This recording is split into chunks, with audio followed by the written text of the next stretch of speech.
Well, this is another day. Frame looks a little bit different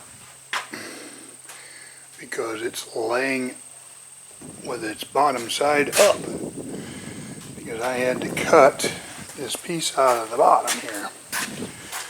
I haven't welded it in place yet. I'm going to show you what I'm doing here. Notched that rusty hunk out of there all the way along. Got a couple holes here I gotta line up, but anyway, it's gonna weld there. This was the piece that I took off. Get it out of the sun here so we can see a little bit better. But yeah, it was pretty nasty. I mean, it was, especially down in this area here where it was really thin.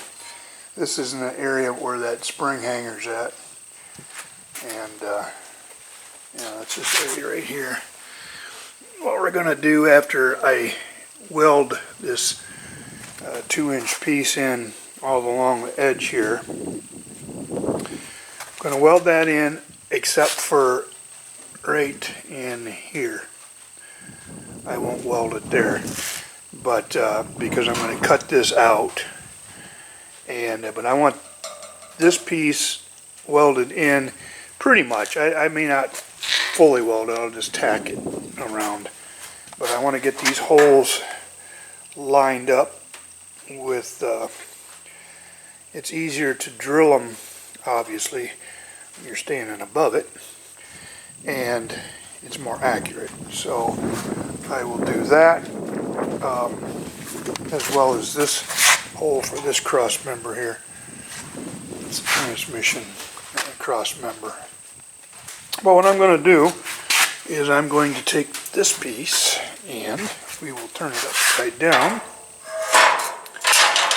like that. And I'm going to lay out my holes. I've circled the ones that I need. We will do that and drill those and then put it in, lay it in place and tack it and see how close we come. You can see there's a bunch of other little holes in it. I'm not going to horse around with it. They're little screws, and well, they had like the brake line, I think, and the fuel line went back down this side. And but anyway, we'll get to that when the time comes. You see, here's one in the existing, but the frame doesn't look real bad underneath. I mean, it's pretty cruddy. Got a lot of years of grease on it there. So again, we'll take it over to the sandblaster guy, and he's gonna clean all this crud off of here. Looks like somebody pulled on it there one time for something. But there's my other side from the bottom. So, yep, we're going to get this all in. You can see I couldn't even get these rivets out. Man, I tried. Those things are like welded into the frame. It actually started bending the frame in as I hit it with an air hammer.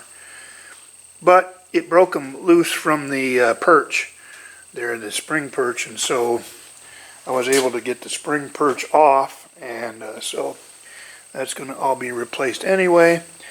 But I will have to try to get these out of here so that I can, well, no, I guess I don't have to, because I got the spring perch. I'll sit down on top of it and draw my holes. So, yeah, we'll just get rid of that. But anyway, some of this stuff, when I flipped it over, looks pretty shoddy too. You can see the some of the steel that I've put in. Now that I got it upside down, I may take and do some more welding on the bottom here just to reinforce that a little bit. But got a piece back here is going to need cut out and replaced. But all of this, boy, this is pretty nasty stuff. Like I said, this old truck is, it's too bad I couldn't get a frame from California, but that's not the case. Anyway, I'll bring you back when I got some more. Well, wrapping up the day, show you what we got done. got everything welded in. I got my perch mounted and did pretty good. The dimension that I used as a reference from that side is from middle of the hole. And you come up here to this perch, and I just put the tape on the outside edge of this thing and did the same thing on that one and measured back, and it was 67 inches. This one is 67 and a 1/16, I believe.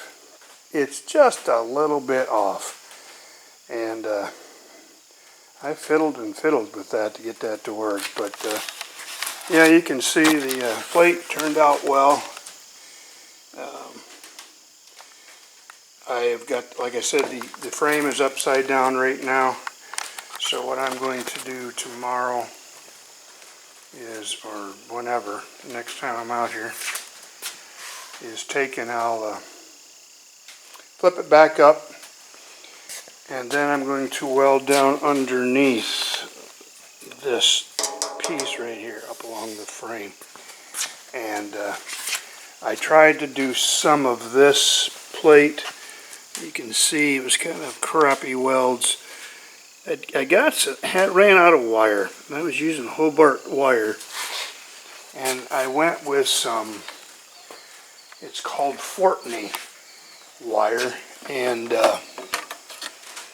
you can't see it, the name of it on the other side, but I got it up at Ace Hardware, and I don't know if it's the wire. I'm guessing it probably is. It just did not lay down nicely. You can see those welds right there are pretty decent, but this thing up in here, of course it may have been because the metal was pretty rusty too, but it just did not flow like it should have.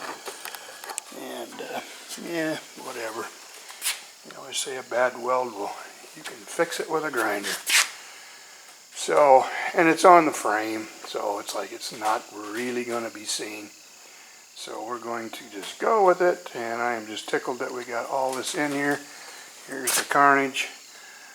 The old, you can see the little flare. It goes back here, and that's kind of what I did right here.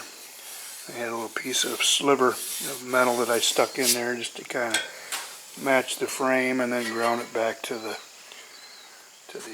2 inches. But yep, this is the piece that I want to get out of there for a long time. And it was pretty well rotted out. But as I look through the bottom of this, before I flip it, yeah, I'm going to do some welding along there. And I may even try fixing some of the other spots before I flip it. And it's just a pain to flip by yourself. But anyway, that's where we're at. So thanks for watching, and we'll have some more. Stay tuned. Well, we got the 2-inch piece of steel welded in place. You can see it worked out pretty well.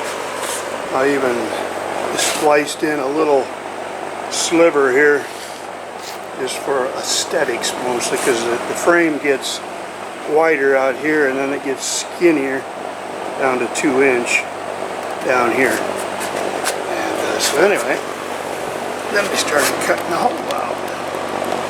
There it is. Big hole. And the plate that I'm going to use is this piece right here. And I'm going to have to obviously cut it. It's too big. And I just got to trim a bit of the top off too. I think this is, I don't know what this is, 6 inches? Something like that. And yeah, the other is a little bit skinnier. But anyway, I'll bring you back when I get her all put in place. Well, I got her kind of tacked in place, started welding and ran out of wire.